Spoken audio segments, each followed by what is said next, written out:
Good morning. How you doing today? It is Monday, May 22nd, 2023. I was going to say 2022.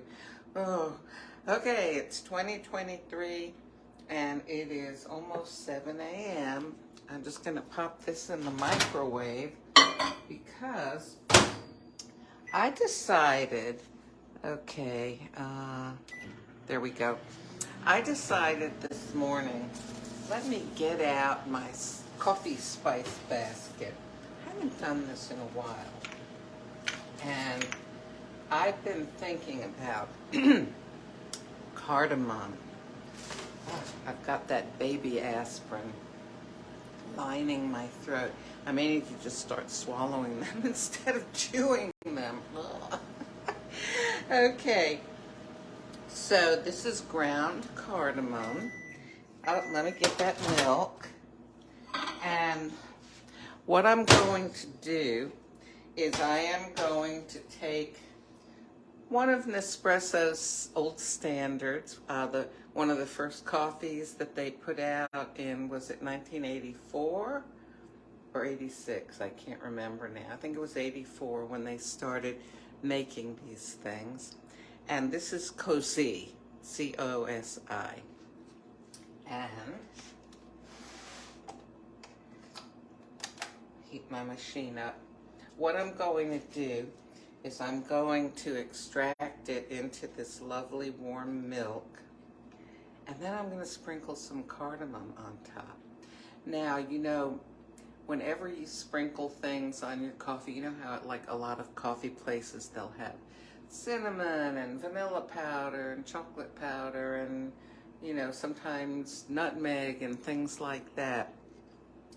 Well, I've got a whole basket full of things. And one of my favorite ones has been cardamom. Okay, here we go. So when you sprinkle things on your coffee, you not only have the flavor that it adds, you know, that you taste with your tongue, but you also have the lovely sensation of the fragrance coming up into your nose, and that affects your taste also. It's like your nose and your tongue work together. I'm going to give it a stir. And it makes it a doubly pleasant experience. And always good. So nice. But I am going to add the cardamom. So ground cardamom, there's several different kinds of cardamom. For example, I've even got cardamom pods here. And the reason I don't usually use them, though, is you've got to cut them open, and there's all these little black, tiny, tiny seeds in them, and you've got to crush them. Well, they're difficult to crush. Like, they probably need to be crushed like in a pill crusher or something, you know, that kind of grinds them. Because I've tried crushing them before with the edge of a knife, and they're very hard, and they go ping, ping, ping. They start flying all over like ping pong balls. So I have a tendency to prefer to use the ground cardamom. Okay, so you know what? Let me turn this around. Whoops. Okay, I'm pushing buttons here. Okay, and I'll do that.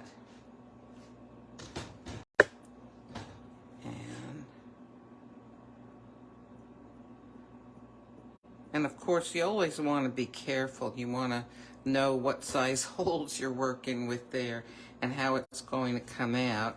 Golly, one time I was using something, I don't remember what it was, and I turned it over to tap it and ended up with way too much. So it's real pretty, and unlike cinnamon, cardamom does kind of dissolve in. Cinnamon You know, eventually, okay, hang on here.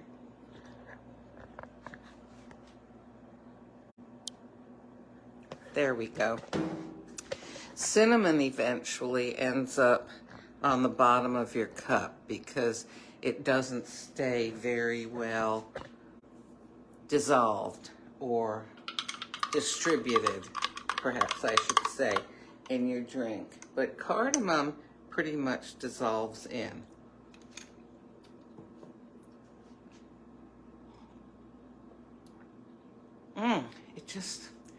It's very nice. I don't know what to say. I don't know how to describe it.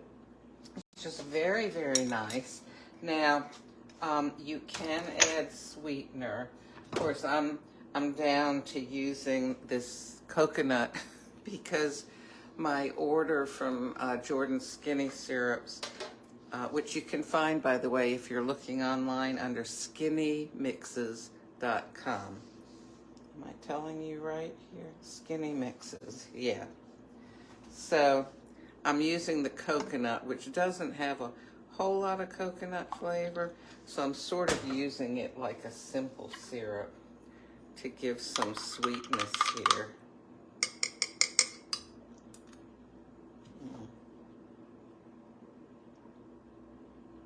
Yes. So to me, the cardamom in the coffee reminds me a little bit of eating candy apples. Not from the apple flavor, but kind of what the candy does to the apple flavor. You know, it seems to me, I'm thinking of candied apples from back when I was a little kid. You know, I mean, the apple on a stick with the red stuff on it. I don't know, maybe they're different these days. I'll have to give it a try. What, come next Halloween? I'll do that. Someone remind me. So,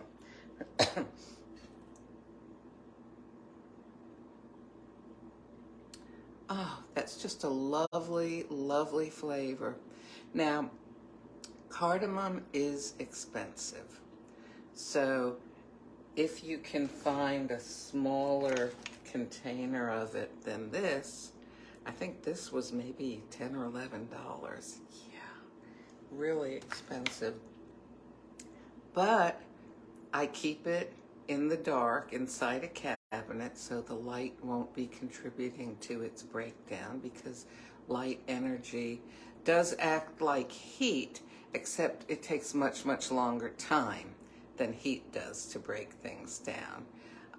Well, you know how, like, if you leave something, oh, good example is this, probably a lot of people have seen, you leave a couple of pieces of colored paper around, or even something with printing, or even a book, you know, and there's one page that sticks out more than the other. You can see where the light fades, the one that's been exposed to light. Well, light also can fade the flavor of your spices and your herbs too, eventually. So I just keep it down in the cabinet because, you know, I don't have it for looks. I have it for taste. Well, listen, oh, I got to go get my car serviced this morning. So I hope you have a wonderful day, and I'll see you soon.